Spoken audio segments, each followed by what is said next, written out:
लोगोफोर दिनै मोनसे भिडिअ लाबोदों आरो बे भिडिअआ स्पेशली इंराजि सोलोंनो लुबैग्रा फरायसा आरो मानसिफोरनि थाखाय सो आं बारे बारे बुंदों नोंथांमोनखौ जायफोरा आंखौ इंराजि फोरोंनायनि क्लास बानायनो होबाय थायो बिथांमोननि थाखाय नैबे भिडिअआ स्पेशली आरो गोबाङानो इंराजि रायलायनाय समाव सोदोबनि ओंथिनि आंखालाव इंराजि बुंनो हाया होननानै बुङो माने vocabulary एबा वर्ड मिनिंनि आंखालनि थाखाय इंराजि रायलायनायाव गोनो गोथो जायो आरो वर्ड मिनिंखौ माबायदि बारायनो हागोन बेनि थाखाय गोबाङानो आंनो सोंथि सोंहरो सो आं बुंबाय थायो वर्ड मिनिंखौ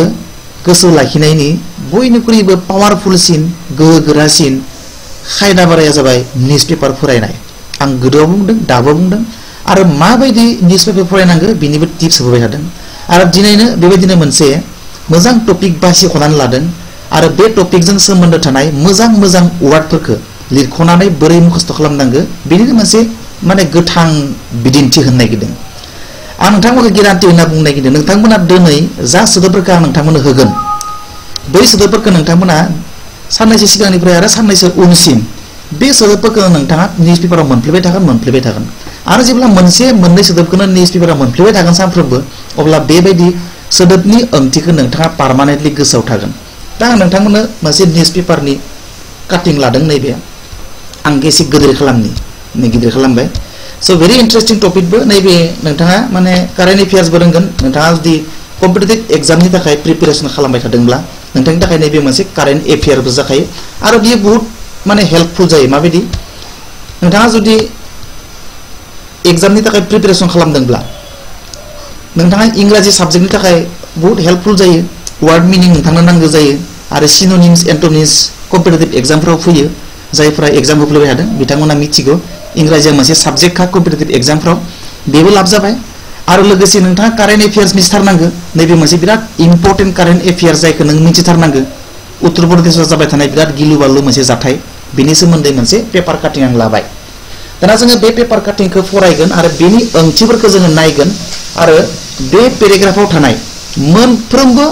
मिथियै सोदोबफोरनि ओंथिखौ लिरख'नानै लागोन आरो माबायदि गोसोआव थायो प्रेक्टिकलि नोंथांमोननो देखायनो नागिरदों आङो रियेलि गोसोआव थामारो आरो आं बेबायदिनो गोबां इंराजिनि सोदोबनि ओंथिफोरखौ गोसोआव लाखिदों दिनै आंहा माबा माबि लिरनायाव इंराजि बुंनायाव बेनिखायनो माब्लाबाबो वर्डनि आंखाल आङो माब्लाबाबो मोनदाङा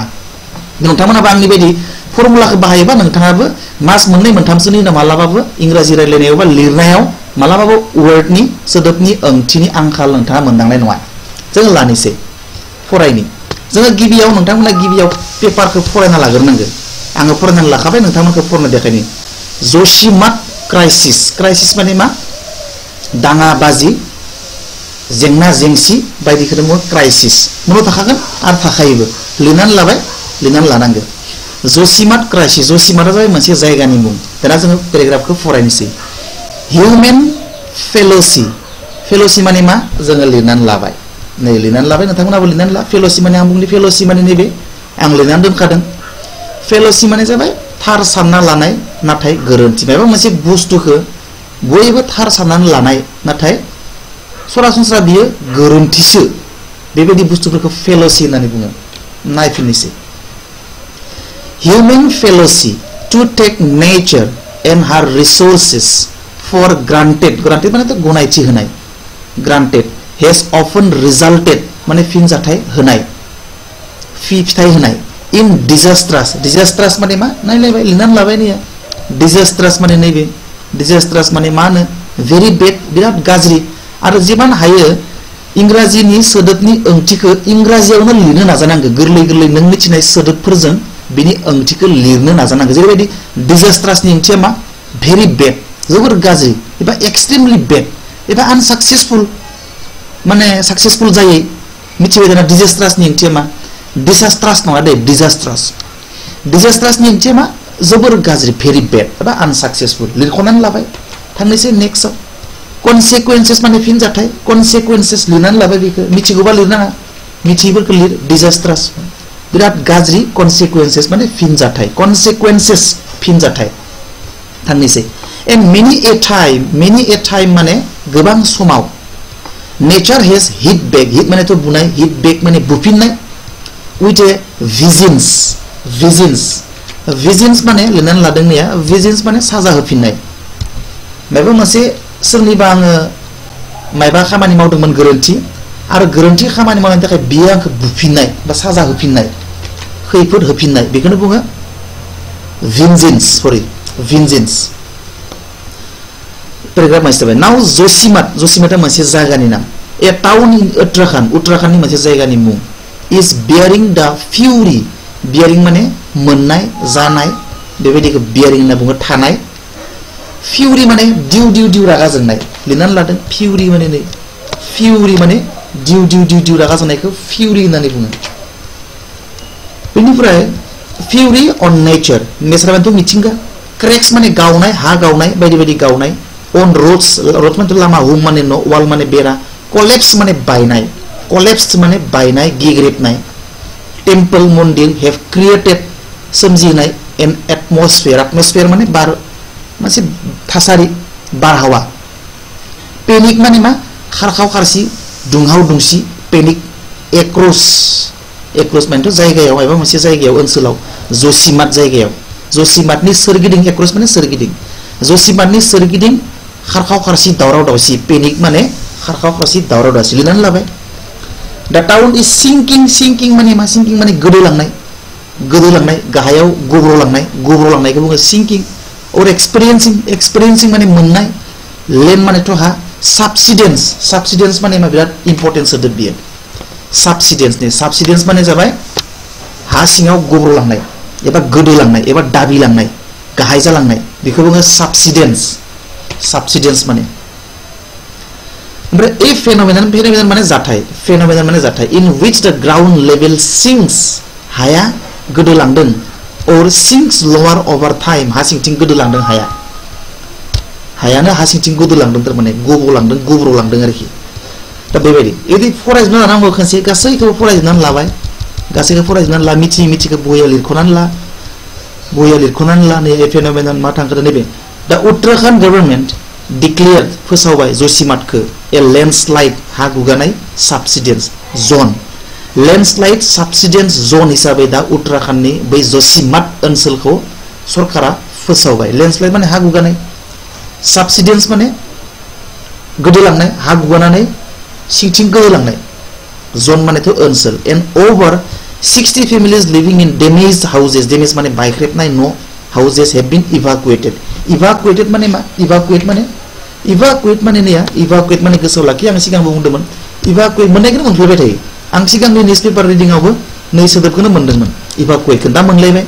बेनिखायनो बारे जेब्ला मोनबाय थागोन मोनसे सोदोबखौनो अब्ला नों बेखौ मालाबा बाहरा आरो नों पार्मानेन्टलि बेखौ गोसोआव थायो आरो बेबायदि नोङो वर्डनि मिनिंफोरखौ नोङो बारायनो हायो बांहोनो हायो evacuate माने रैखा गोनां जायगायाव लानानै थांनाय माबा मोनसे खैफोद जादों मोनसे जायगायाव बे जायगानिफ्राय गुबुन मोनसे खैफोद गैयै जायगायाव लानानै थांनायखौ evacuate होननानै बुङो so बे evacuate बेबायदिनो सोदोबखौ मिथि सोदोबखौ लिरख' आरो बिनि मिनिंखौ डिक्सनारि नायनानै लिरख'नानै लालांबाय था अब्लानो नोंथाङा सानफ्रोमबो पेपार फरायबाय थायोब्ला मोनबाय थानाय सोदोबफोरखौनो सानफ्रोमबो मोनाबाबो प्राय नोंथाङा निउस पेपार फरायबाय थायोब्ला बेफोरखौनो मोनफ्लेखाबाय थायो आरो जेब्ला मोननाय सोदोबखौनो मोनफ्लेखाबाय थागोन अब्ला आरो जों बर' रावखौ माबायदि सोलोंदों खोनाबाय थानाय सोदोबखौ सानफ्रोमबो खोनाबाय थायो आरो बेबायदि सोलोंदोंना जोङो थिक निउस पेपार फरायोबा नोंबो खोनाबाय थानाय सोदोबफोरखौनो खोनाबाय थागोन नोङो मास मोनसेयावनो मोनसे सोदोबखौ नों जुदि खनब्रै खनबा खोनायोब्ला आरो बेनि मिनिंखौ नों खेबनै खेबथाम नायबाय थायोब्ला नोङो मोनाव थाबाय आरो मोनसे जाथायजों रिलेट थानाय सोदोबखौसो माने मुखास्थ' खालामनांगौ एबा माने गोसो लाखिनो नाजानांगौ जेरैबायदि नैबे मोनसे घटना उत्तर प्रदेशआव जाफुबाय थानाय घटना आं घटनाखौ बुंग्रोनि उत्तर प्रदेशआव मा जादों चाम'ली होननाय मोनसे डिस्ट्रिक्टनि माने जसिमात होननाय जायगायाव बिराद गुवार ओनसोल बे गुवार ओनसोलाव थारमाने हाया गब्रलांदों जों बायदि थानाय मानसिफोरनि हायानो गब्रनानै बिराद गिदिर गावदों न'फोरा माने गोदोलांनो नागिरदों न'फोरनि बेराया गावदों मन्दिरफोरा गावदों लामाफोरा गावस्रादों जेखिजाया माने बिराद गिदिर ओनसोलाव हाफोरा बिराद गावस्रादों गिदिर गावलाबायदों थारमाने हाया थारमाने गोदोलांदों जेरैबायदि नावा दैयाव गोदोलाङो थिक बे जसिमात उत्तराखंडनि बे जसिमात ओनसोला हा सिंथिं गोदोलांनो नागिरदों एसे गोदोलांदों जायनि जाहोनाव हाफोरा बिराद गावदों आरो गोबां न'फोरा मा जादों बायदों न'फोरा बेराफोरा गावदों गिदिर गिदिर बिल्डिंफोरा माने बेराया गावस्रालाबायदों लामाफोरा गावदों दुब्लिफोरा गावस्रादों टाउना गावस्राजोबदों थारमाने सावगारि होनाय बायदि दा बेनि जाहोनखौनो आङो फरायनो नागिरदों दा बेजों सोमोन्दो थानाय गासै वार्डफोरखौ नोंथाङा बिराद गिदिर जाथाय नङा होनबा बियो दाना बे जाथायजों सोमोन्दो थानाय वार्डसफोरखौ जेब्ला नों खेबसे मुखस्थ' खालामगोन अब्ला नोङो बै जाथायखौ गोसोखाङोब्लानो बै सोदोबनि ओंथिखौ गोसोखांगोन नों मालाबा बावगारनाय नङा नोङो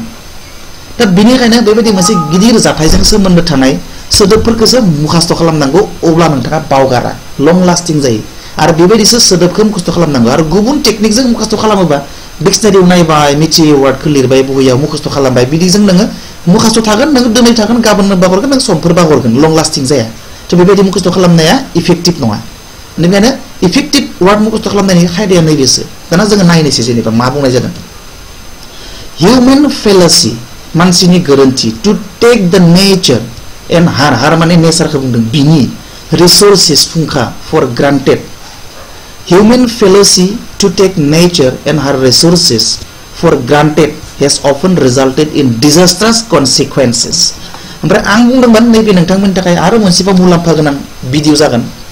इंराजिनिफ्राय बर'आव माबायदि राव सोलायो बेनिबो नोंथाङा आइडिया मोनगोन स' मोनथाम रोखोमनि आंनि भिडिअनिफ्राय प्रफिट मोनगोन नोंथाङा मोनसेया जाबाय वर्ड मुखस्थ' वार्डनि मिनिंफोरखौ मुखस्थ' खालामनायनि टेकनिक मोनसेया जाबाय हादराव मा सोलिदों मा सोलियाखै कारेन्ट एफेयार्सनि नलेज जायफ्रा कम्पिटिटिभ एग्जाम लिरगासिनो दङ बिथांमोननि थाखाय मुलाम्फा आरो मोनसेया जाबाय इंराजिनिफ्राय बर'आव सेन्टेन्सफोरखौ माबायदि राव सोलायो बे मोनथाम दिगाव आंनि भिडिअनिफ्राय नोंथाङा प्रफिट मोनगोन स' जों थांनोसै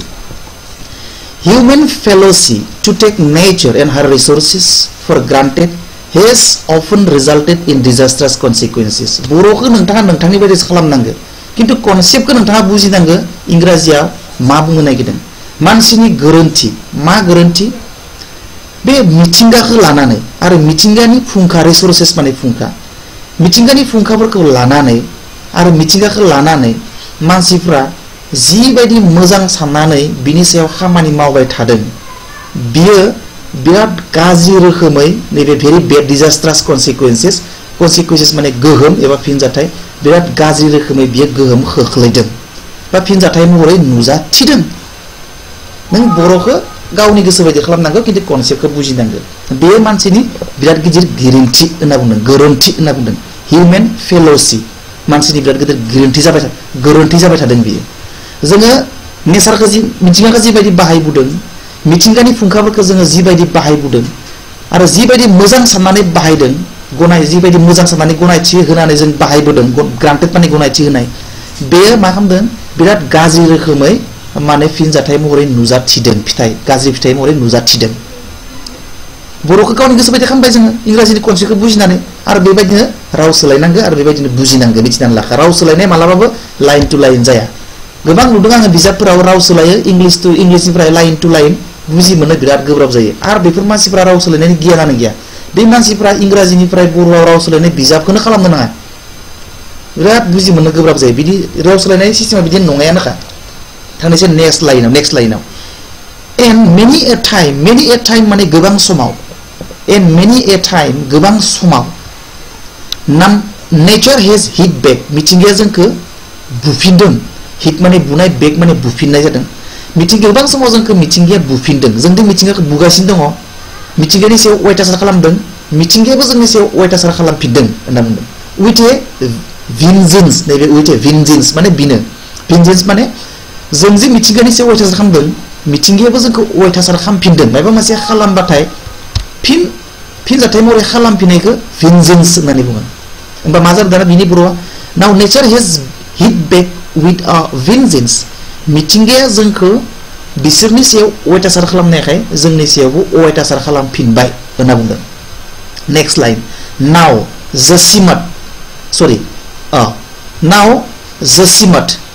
जसिमत टाउना दा ए टाउन इन उत्तराखंडनि मोनसे टाउन इज बियरिंग द फ्यूरी ऑफ नेचार दायो उत्तराखंडनि मोनसे टाउन जसिमतआ बे मिथिंगानि दिउ रागा जोंनायखौ नुगासिनो एबा मोनगासिनो फिउरि मानेथ' दिउ रागा जोंनाय जों मोनखाबाय लिरनानै लाखाबाय दाना मिथिंगानि दिउ रागा जोंनायखौ बै उत्तराखंडनि जसिमत टाउननि मानसिफ्रा नुगासिनो एबा मोनगासिनो very easy आरो interesting next line थांनोसै जोङो next line आङो एसे हाइलाइट खालामनि next line नै थांनोसै cracks माने मा गावनाय हा गावनाय माबा गावनाय cracks on roads लामाफोराव गावनाय homes न'फोराबो गावनाय walls बेराफोराबो गावनाय आरो a collapsed temple बायख्रेबनाय आरो बायख्रेबनाय मन्दिरफोरा created सोमजिहोदों create माने सोमजिहोनाय an atmosphere मोनसे थासारि मोनसे बारहावा सोमजिहोदों of panic खारखाव खासि दावराव दावसिनि across जसिमातनि सोरगिदिं माने मोनसे दुंहाव दुंसि खारखाव खारसि बारहावा एबा थासारि सोमजिहोदों बै मन्दिर बायनाय बेरा गावनाय लामा गावनायफ्रा माने मिथिंगाया दिउ रागा जोंदों बेखिना जायगायाव रागा जोंथावना जादों उत्तराखन्डआव आरो मिथिंगाया रागा जोंना लामाफोरखौ सेंखावदों न'फोरखौ सेंखावदों आरो नै लामाफोरखौ गावहोदों आरो मन्दिरफोरखौबो माने बद्रीनाथ मन्दिर बे मन्दिरखौबो सिंखावदों दा सिंखाव होनानै माने रागा जोंनायखौ देखायदों मानसिनो मिथिंगाया बेबायदि फोरमायदों नेक्स्ट थांसै बेयाव मिथिनो गोनाङा मामोन कलेप्स माने बायनाय क्रेक्स माने गावनाय पेनिक माने खारखाव खारसि दावराव दावसि दुंहाव दुंसि एक्रस ओनसोल जसिमातनि ओनसोलाव एटमस्फियार बारहावा बारहुंखा क्रिएटेड सोमजिहोनाय टेम्पल माने मन्दिर नों बर'खौ गावनि गोसो बायदि खालामनो हायो मा नाय जादों जसिमात ओनसोलाव माने जसिमात ओनसोलाव लामा गावनाय न' गावनाय बेरा गावनाय आरो मन्दिर बायनाया माने मोनसे खारखाव खारसि दुंहाव दुंसि थासारि सोमजिहोदों very easy next line लायनोसै the town is sinking टाउना गोदोलांगासिनो दङ हा सिंथिं गोदोलांदों टाउनानो or experiencing land subsidence माने मा बिराद इजी subsidence माने बिराद इम्पोर्टेन्ट वार्ड जाय गोसो लाखिनांगोन subsidence माने मा गोदोलांनाय हा सिङाव गोदोलांनाय बेखौ बुङो subsidence हा सिङाव गब्रलांनाय माने जसिमेट टाउना हा सिङाव गब्रलांदों जायनि जाहोनाव बिराद लामाफोरा गावदों न'फोरा गावदों लेनाय ओंखायनो दा टाउन इज सिंकिं टाउना गोदोलांगासिनो दङ or experiencing land subsidence आरो मा जादों एबा हाया गुगादों एबा हाया गोदोलांदों टाउनानो गोदोलांदों आरो subsidence माने मा बेयाव बेखेवदों ए फेनोमेनन मोनसे जाथाय इन which जेराव द ग्राउन्ड लेभेल हाया सिंक्स गोदोलाङो आरो सिंक्स लवार ओभार टाइम माने जसिमेट टाउना सिंकिं जादों गोदोलांबाय थादों एबा सबसिडेन्स जादों माने हाया गब्रलांदों बेनिफ्राय सबसिडेन्सखौ नैयाव जास्ट एक्सप्लेनेसन होदों पेपाराव जोंबो होनो हायो सबसिडेन्स माने मा मोनसे जाथाय सबसिडेन्स माने मोनसे जाथाय जाय जाथायाव माने हाया सारफेस ओनसोला सा बाहागोआ हानि सा बाहागोआ सिङाव गब्रलांनायखौनो सबसिडेन्स बुङो होननानै एक्सप्लेनेसन होदों सबसिडेन्सनि ओंथिखौ उत्तराखंड नेक्स्ट लाइन फरायनोसै नैखौ The Uttarakhand government declared Josimat a landslide subsidence zone and over 60 families living in damaged houses have been evacuated. Evacuate माने मा लांनाय मानसिफोरखौ रैखा गोनां जायगायाव लांनाय evacuated to temporary relief centers. यानी interesting. The Uttarakhand government उत्तराखंडनि गभर्नमेन्टआ डिक्लेयार फोसावबाय जसिमातखौ फोसावबाय मा होननानै ए लेन्डस्लाइड सबसिडेन्स जन मोनसे हा गुगानाय आरो हा सिङाव गब्रलांनाय ओनसोल हिसाबै फोसावबाय हा गुगानानै हा सिङाव गब्रलांनाय ओनसोल हिसाबै उत्तराखंडनि सरकारा फोसावबाय आरो ओभार 60 फेमिलिस 60ता नखरनिबो बांसिन नखरफोरा बे डेमेज हाउस माने बायख्रेबनाय न'फोराव थागासिनो दङ जाय 60 लिभिं फेमिलिस इन डेमेज हाउसेस माने बै बायख्रेबनाय न'फोराव थानाय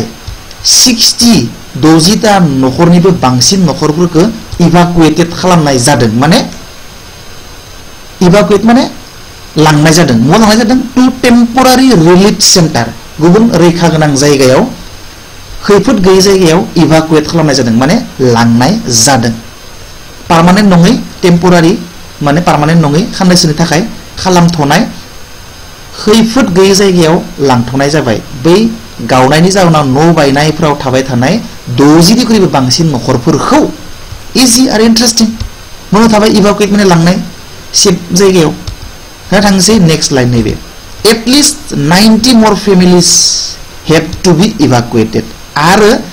90 निख्रुइबो बांसिन नखरफोरखौ माने इभाकुएट खालामबावनाय जागोन माने खैफोद गैयै जायगायाव लांनाय जागोन इभाकुएट माने लांनाय खैफोद गैयै जायगायाव लांनाय at least 90 more families have to be evacuated आरो 90 निख्रुइबो बांसिन नखरफोरखौ रैखा गोनां जायगायाव लांनो गोनां दङ बा लांनाय जागोन interesting next line there are a total of 4500 buildings and 610 of these have developed big cracks making them unfit for habitation माने 4500 बिल्डिंगफोर आरो 610 माने there are a total of 4500 buildings and 610 of these have developed बेयाव थारमाने बे टाउनाव 4500 माने 4500 बिल्डिंगफोर दङ आरो बे 4500 बिल्डिंफोरनि गेजेराव माने 610 ता बिल्डिंफोरा माने गिदिर गिदिर गावख्लाबदों बेराफ्रा गावदों न'फ्रानो गेजेराव गावदों आरो गावनानै माने आनफिट थानो थाखाय मोजां नङै थाथावै खालामदों थारमाने बे जाथाया जसिमा टाउनाव बेसेबां न' दङ 4500 न' दङ आरो बे 500 फोरनि मादाव 610 ता बिल्डिंफोरानो माने गावख्लाबनानै थाथावै जादों आनफिट जादों थानो थाखाय आनफिट माने थाथावै फिट नङै आनफिट जादों बेबायदि दाना बेबायदि फरायलांबाय था नोंथांमोना अब्ला बुजिलांबाय थानो वार्ड मिनिंखौ लिरनानै ला आरो फरायलांबाय था स' इन्टारेस्टिंबो दाना नों गोसोआव थाबाय आरो नों नाय बिराद इन्टारेस्टिं नंगौ नङा फेल'सि माने गोरोन्थि जायखौ जों थार साननानै लायो खिन्थु गोरोन्थि ग्रान्टेड गनायथि ना डिजास्टारास माने भेरि बेड बिराद गाज्रि दि कनसिकुवेन्सेस माने मा फिनजाथाय मेनि ए टाइम माने गोबां समाव हिट बेक माने बुफिननाय भेन्जेन्स माने मा माबा मोनसे आं गोरोन्थि मावदोंमोन गोरोन्थि मावनायनि थाखाय बुजाफिननाय सोदोबा जसिमात माने टाउननि मुं बियारिं फिउरि माने दिउ दिउ रागा जोंनाय फिउरि माने दिउ दिउ रागा जोंनाय क्रेक माने गावनाय कलेप्स माने गाज्रि जानाय गावख्लाबनाय बायग्रेबनाय टेम्पल माने तो मन्दिर क्रिएटेड माने सोमजिनाय एटमस्फियार बारहावा पेनिक माने मा खारखाव खारसि दुंहाव दुंसि दावराव दावसि एक्रस माने ओनसोलाव जसिमातनि ओनसोलाव सिंकिं माने गोदोलांबाय थानाय एक्सपीरियंस लैंडस्लाइड माने हा गुगानाय सबसिडेंस को गोसोआव लाखि सबसिडेंस माने जाबाय गब्रनाय माने हा सिङाव गोदोलांनाय बायग्रेबनानै गोदोनाय सबसिडेंस माने गब्रनाय एबा गोदोनाय फेनोमेन मानथ मा जाथाय ग्राउन्ड हा लेभेल सिं गोदोनाय उत्तराखंड गभर्नमेंट ओमफ्राय लैंडस्लाइड माने हा गुगानाय सबसिडेंस माने गब्रनाय डेमेज माने बायनाय टेम्परारि बिखिनासै आरो इभाकुएट गोसोआव लाखि मोनखाबाय थागोन बिखि इभाकुएट माने लांनाय न'आव लांनाय खैफोद गैयै जायगायाव लांनाय खैफोद गोनां जायगानिफ्राय खैफोद गैयै जायगासिम लांनायखौनो इभाकुएट होननानै बुङो जेरैबायदि बांग्रिंजों बुख्रेबजानाय नखरफोरखौ इभाकुएट खालामनाय जादों माने बे जायगानिफ्राय गुबुन जायगायाव लांनाय जादों इभाकुएट खालामनाय जादों स' बेबायदि वार्ड मिनिंखौ मुखस्थ' खालामोबासो नोंथाङा पार्मानेन्टलि गोसोआव थागोन दाना नोंथाङा घटनाखौथ' गोसोआव थाबाय जसिमतनि घटनाखौ मनाव थाबाय माने बे वार्डजों सोमोन्दो थानाय वार्डफोरखौबो नोंथाङा गोसोआव थानोसै दा डिजास्टार्स माने नैया खैफोद गोनां कनसिकुवेन्सेस माने फिनजाथाय स' बेबायदि नोंथाङा वार्ड मिनिंखौ मुखस्थ' खालामनांगोन आरो बेबायदिनो लाबोगोन भिडिअ ट्रेन्सलेसन प्लास वार्ड मिनिं प्लास कारेन्ट एफेयार्स मा जायफ्रा कम्पिटिटिभ एग्जाम लिरदों बिथांमोननि थाखाय इम्पर्टेन्ट कारेन्ट एफेयार्सआ आरो वार्ड मिनिं मुखस्थ' खालामनायाबो इम्पर्टेन्ट बिथांमोननि थाखाय स' इयुननि भिडिअ लोगो मोननाय बेजों दिनै बेहाय दोनथ'सै बाय बाय सि इउ नेक्स्ट